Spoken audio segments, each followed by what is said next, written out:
चल चल ए आम आसी गोटे गाँव में पहुँची सारूँ मौसी घर आसी सारूँ 7टा बेलू बाहर से जल्दी जल्दी आउ कि भी सेठू वीडियो करना ये आसिक आम गोटे गाँव में पहुँच सारूँ सीमार मोहर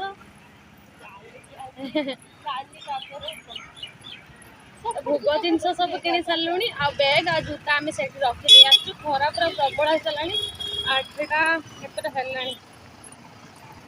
8टा 8:30 पर हो सारा सकाल सकाल आम आसी पहुँची गलु भावुँ मंदिर फाँका थी बोली जाइए पहुँच सारा पर जना पड़ो ये हूँ भोग डालना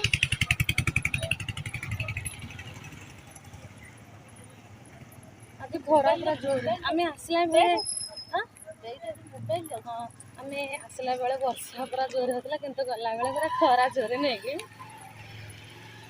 प्रबल खरा आम आसु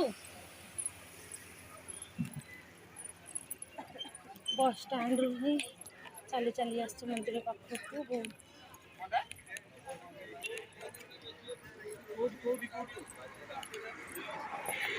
मोबाइल साइलेंट कर रखिदे हम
मंदिर आसलु सेपटे एपटे गलु सेपटे आसलु आम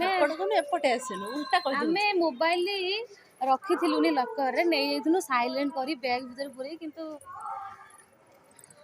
कहीं भी फोटो उठाऊ ना काड़े किसी रिक्स हम से आम कि फोटो उठेलु कि मोबाइल आम नहीं जाइए भर को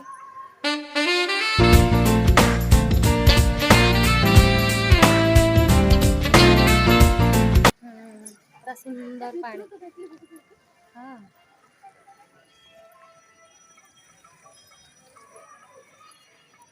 एक्चुअली गोटे कथा है मोर बैक कैमेरा भल आसनी फ्रंट कैमेरा भल सीमा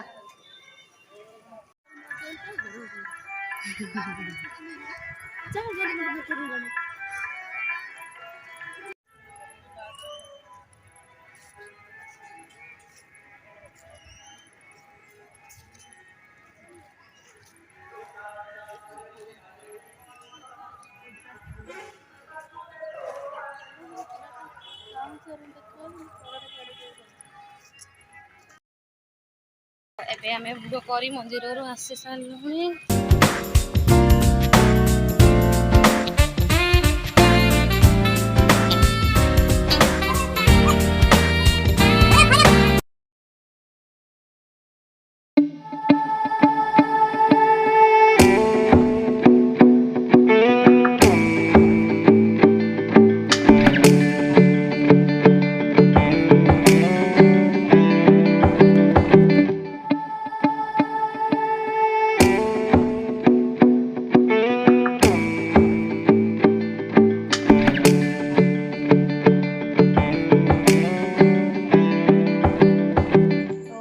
ଏବେ ଘରେ ପହଞ୍ଚି ସାରିଛି। ପହଞ୍ଚୁ 6ଟା ହେଇଗଲା।